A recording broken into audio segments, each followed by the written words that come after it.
Ahojte. Nepamätám sa, či som niekedy testoval 52V kolobežku na 11-palcových kolesách, ktorá by bola tak veľká, ktorá by mala tak široké riadidlá. Pozrite sa, ja mám 1,90 m takto a tá kolobežka mi je po hruď. Stojí zhruba nejakých 800 €, niekedy možno nájdete aj lepší kupón a je to OOTD 10 Pro. Kolobežka, ktorá sa bude hodiť do terénu aj na asfalt, ktorá má sinusové ovládače, hydraulické brzdy a tak ďalej a tak ďalej. Je to niečo, na čo by ste mali rozhodne zbystriť pozornosť, pretože za určitých okolností ju môžete používať úplne legálne v Európskej únii. No a ak som vás touto kolobežkou zaujal, sledujte celú recenziu, pretože začíname. Kolobežka OOTD T10 Pro mi prišla z európskeho skladu priamo z e-shopu OOTD. Ja im veľmi pekne ďakujem za príležitosť otestovať tento jedinečný kúsok, pretože nič podobné som doteraz nevidel. Aktuálny kupón a odkaz nájdete v popise môjho videa, takže ak vás táto kolobežka zaujala, tak sa určite pozrite na podrobnosti. No teraz tu mám pre vás brutálny kupón, kde T10 Pro kúpite iba za 749 €. To je naozaj dobrá cena. Teraz sa poďme pozrieť na to, čo táto kolobežka ukrýva vo vnútri a aké má jazdné vlastnosti, parametre a tak ďalej. Ono sa to nezdá, ale T10 Pro je macek a rozhodne veľká kolobežka. Meria až 131 cm a na výšku je to mnou nameraných až 139 cm. Viete, že ja meriam vždy aj výšku od nášľapu k riadidlám a v tomto prípade to je až 109 cm, takže sa to hodí naozaj aj pre vyšších jazdcov. Mohutne nevyzerajú, ale mohutné naozaj aj sú. Riadidlá majú šírku až 73 cm, za čo dávam výrobcovi palec hore. Miesta na nášľape bude naozaj dosť aj pre vysokých jazdcov. A komu by to ešte stále nestačilo, má miesto aj na footreste. Kolesa sú semi-offroadové so zaobleným dizajnom a mňa určite potešil aj výkon. V nomináli je to 2x1300 W a v špičke by to mohlo byť niečo málo cez 3 kW. Srdcom kolobežky je 23,4 Ah batéria bežiaca na 52V systéme a 2x26 A sinusové ovládače. Čiže kolobežka sa môže rozbehnúť pozvolne aj agresívne, ale to si povieme neskôr. Obrzdenie sa postarajú XOD dvojpiestíkové hydraulické brzdy a 140 mm kotúče. Škoda, že tu nemáme aj e-brake. Verím, že vás rovnako ako aj mňa zaujali pružinové tlmiče. Vpredu majú spolu 2200 libier a vzadu je 1200 librový tlmič. A takto vyzerá rozloženie kokpitu, ktorému dominuje obrovský tablet, pretože toto nie je displej, toto je určite tablet. A mňa teší samostatný displej na Volt integrovaný so zámkom. Predné svetlá sa teda vôbec nepodarili. Veľmi úzky rozptyl svetla sa vôbec nehodí. A aj zadné smerovky sú dosť slabé. Na druhú stranu veľmi pekne vyzerá práve farebné bočné podsvietenie, ako aj podsvietenie stredovej tyče. Škoda, že tu nemáme ovládač na reguláciu a ovládanie LED pásikov. Veľmi dôležitou časťou tohto videa je vám ukázať, ako odblokovať kolobežku, lebo pri tomto postupe treba byť naozaj pozorný. Po odbalení vám kolobežka pôjde najviac 25 km/h a dovolím vám využiť možno tak štvrtinu svojho výkonu. Ak ju chcete používať legálne, odblokovať ju nemusíte. Ale ak to chcete odblokovať, vypnite kolobežku, stlačte a držte ľavú brzdovú páčku a pretržte kľúčikom. Potom hneď povoľte ľavú brzdovú páčku a hneď stlačte 5 krát za sebou pravú brzdovú páčku. Ak to urobíte úspešne, tak vám prebliknú všetky 3 jazdné režimy a rýchlosť je odblokovaná. Rovnaký postup platí aj pre zablokovanie rýchlosti na 25 km/h. Maximálna rýchlosť na prázdno je 65 km/h a ja som zvedavý, ako to pôjde, ak na kolobežku naložím svojich 105 kg plus oblečenie. No a takto nejako vyzerá T10 Pro znútra. Hneď prvá vec, čo mi tu vadí, je to, že sme v roku 2026 a je tu použitý obyčajný silikón. Neviem, prečo tam nie je guma, taká tesniaca, ktorá sa dá v prípade potreby aj vybrať. Veľmi ťažko sa to odliepalo a to nehovorím ešte o tom, že všetky skrutky sú pod týmto gumeným nášľapom, respektíve jeho časťou. No a túto sa nachádza dvojovládač sinusový 2x25, respektíve 2x26 A. Batéria a všetky potrebné údaje o nej sú tu. Tá je vypodložená, tuto vpredu ešte pena, vy ju nevidíte, ale nebojte sa, je tam. No a je tu ešte celkom dosť rezerva na to, že by to vošla možno aj taká 25-26 A batéria. Tento štýl mrežovania ovládačov, alebo celkovo tento typ ovládačov už som videl na niekoľkých kolobežkách. Za mňa to je celkom dobre. Povedzte mi možno, že vy vašu skúsenosť. T10 Pro som strašne zvedavý na to, ako to bude jazdiť, pretože výkonu je tu dosť. Tretí režim. Dobre. Rozbieha sa to fajne. Displejových 40, no ale drží sa mi to dosť dobre. Vie vidieť, že tie riadidlá vyše 70 cm, že sa aj oplatia. Trošku som musel povoliť, lebo niekto ide cez stred cesty. To ale nevadí. Teraz neviem, či som mal eko alebo turbo, ale hej. Pri tom turbe vás to tak trošku viacej nakopne, tak trošičku ako Squarewave ovládač. Pamätníci ešte budú poznať, pretože teraz sú skoro všetky kolobežky len sinusové, čo je len a len dobré. Ale ide to veľmi dobre. Trošku je vrtkavá v tých vyšších rýchlostiach, bude musieť dotiahnuť ten krk riadenia. Neviem, prečo to od výroby takto flákajú. No ale vyše tých 60 km za hodinu je blbosť. Ja idem displejových 50 a viac ma to nepustí. Trošku som čakal viac. Na prázdno to ukazovalo 65, ale možno, že s niekým ľahším to pôjde. Ale ja mám 105 a s týmto, čo mám na sebe, asi aj 110 kg. Čo brzdí z 50-ky? Dobre, dávkovať sa to dá. Není to ale e-brake, ale ja si to ešte potvrdím. Z týchto nižších rýchlostí, keď potrebujem pridať a predbiehať, tak má to tendenciu sa to trošičku správať ako Squarewave. To je veľmi dobré, keď chcete dynamicky jazdiť. Ak nechcete dynamicky jazdiť, jednoducho si tam dáte Eco režim a vtedy to má pozvolnejší nástup. Čo je dobré, ak chcete dať kolobežku niekomu menej skúsenému. Určite to oceníte, že sa nevytrieska na vašej kolobežke. Dám si, respektíve mám Eco režim a idem si tu vyskúšať svoj nadjazd, ako sa to správa. Som na trojke, Eco režim. A pre istotu ma bude zaujímať aj ten e-brake, či to naozaj nie je, keď budem schádzať dole.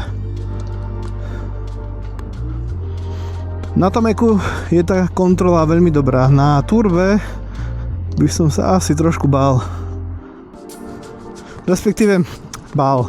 A nie bál, ale musel by som si trošku na to zvyknúť. Inak tá kolobežka má také semi-offroadové až offroadové pneumatiky, čo nie je zlé, ale malo by sa to hodiť viac do terénu ako na asfalt. Display, to je tablet, ty kokos, to je tablet, to nie je display, to je tablet, vidím perfektne všetko, aj keď vám sa to asi odráža, blíka cez kameru, ktorú tam mám, ale funguje to dobre. Schádzam dole, jemne sa dotýkam brzd. Ja necítim, aby ma pribrzďoval elektromotor, čiže e-brake tu určite nie je. Nie. Škoda, premarnená príležitosť, pretože takmer všetky sinusové kolobežky, respektíve so sinusovými ovládačmi, majú e-brake. Nie všetky, ale takmer všetky. Kukriny to majú vyslovene všetky. Napríklad to sú lacné kolobežky.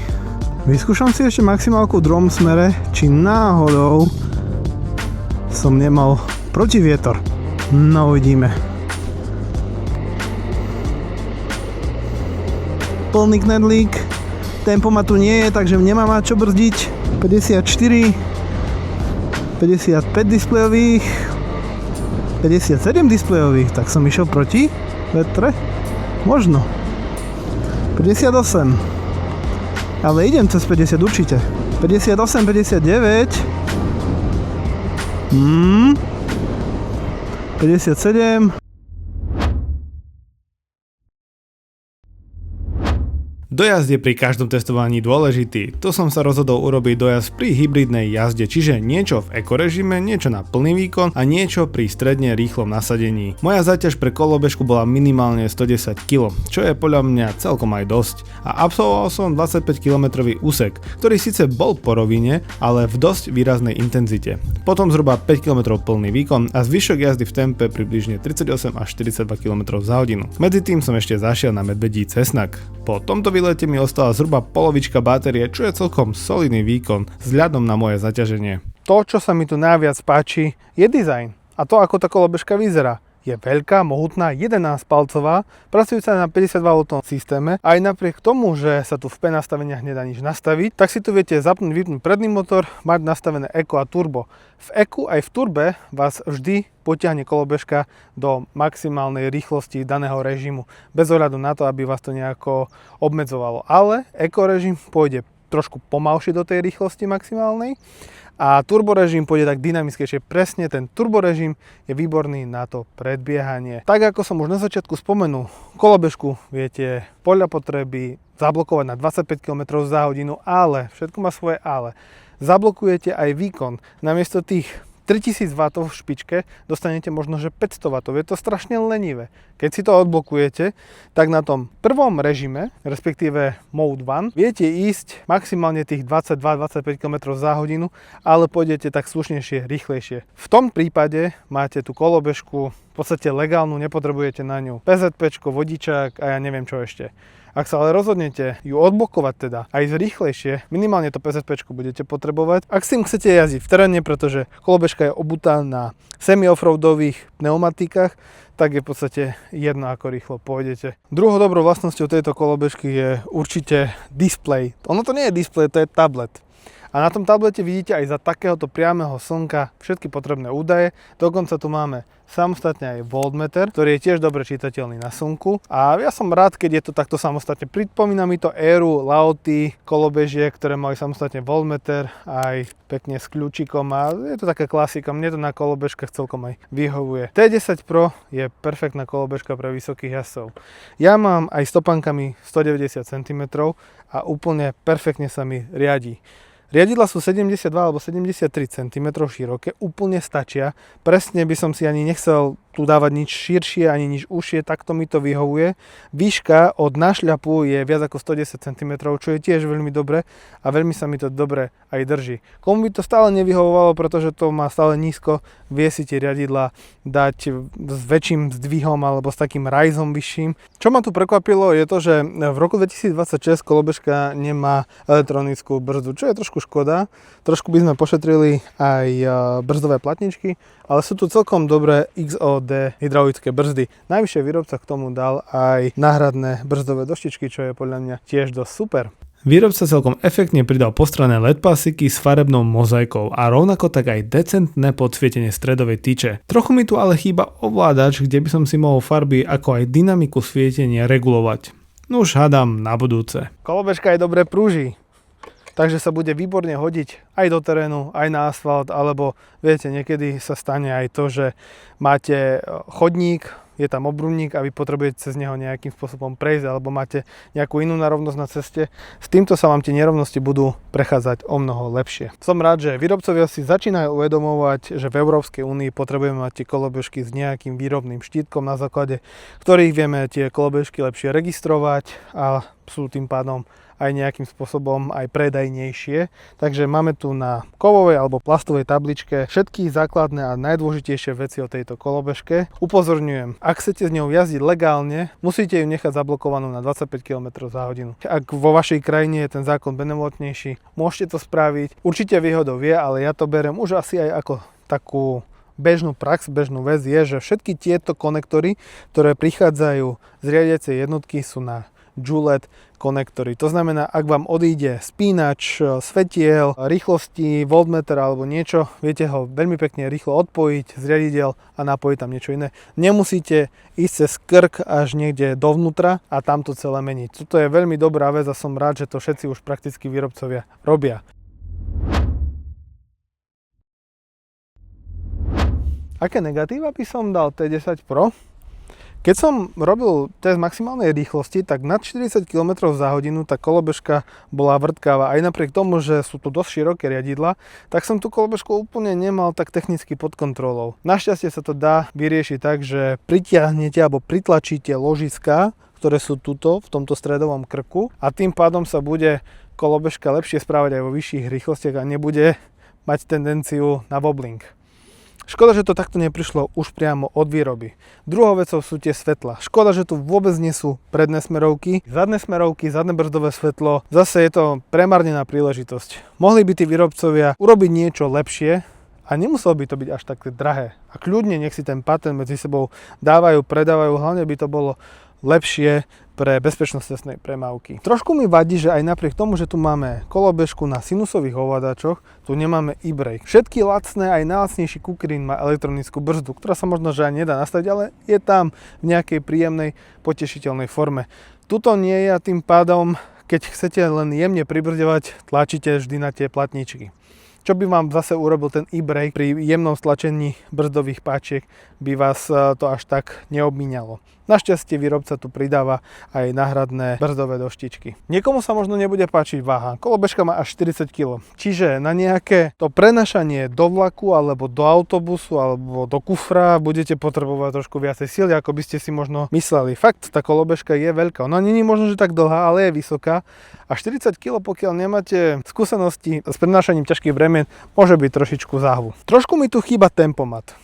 Pravdepodobne sa nejako nedá ani nastaviť, lebo tu nie je žiadne P nastavenie alebo niečo obdobné. A plyn na palec, ktorý je tu, má jednu veľkú nevýhodu. Tá pružina, ktorá tam je, sa extrémne rýchlo a silno vráca naspäť. Takže ak chcete konštantne držať rýchlosť na určitej úrovni, po veľmi krátkom čase vás začne bolieť palec a začnete tam pociťovať únavu. Je to trošku nešťastne poriešený patent na plyn a dal by som ho určite preč, nakoľko sa dá napojiť na Gillette konektor a tam bude trojpinový konektor a viete na trhu kúpiť minimálne dva iné plyny na palec, ktoré by boli jednoduchšie, kde by ste nedostávali tú únavu na palec príliš skoro. Nevýhodou pre mňa je to, že ak chcem urobiť servis, respektíve sa pozrieť dovnútra, ako to vyzerá v našľape, potrebujem znovu poodlepovať ten gumený poťah a tam sa vo vnútri schováva 10 alebo 12 skrutiek a neviem prečo výrobca vlastne silikonoval vo vnútri ten našľap. Dosť som mal problém to oddeliť preč.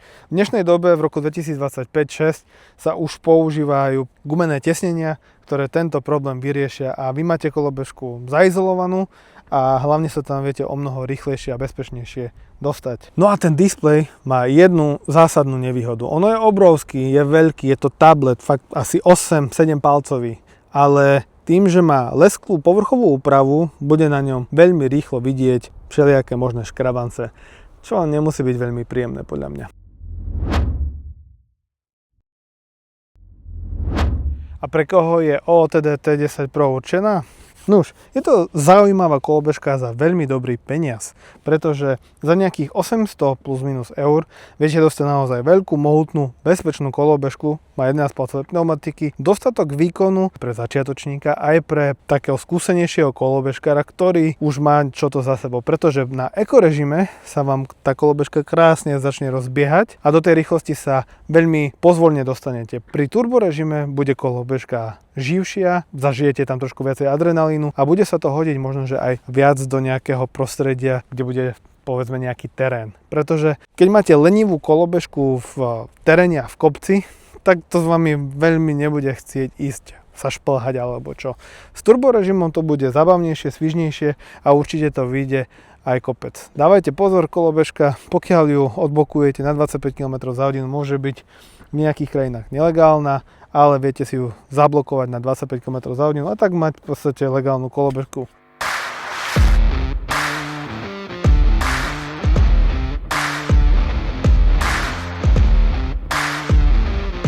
No už to bolo všetko, čo som chcel povedať k recenzii na OOTD T10 Pro. Dajte mi v komentároch vedieť, čo si myslíte o tejto veľkej a lacnej kolobežke. Či je to niečo pre vás, alebo je to úplne mimo mísu. No a budem vďačný, ak moju tvorbu podporíte odberom tohto môjho YouTube kanála, za čo vám veľmi pekne ďakujem.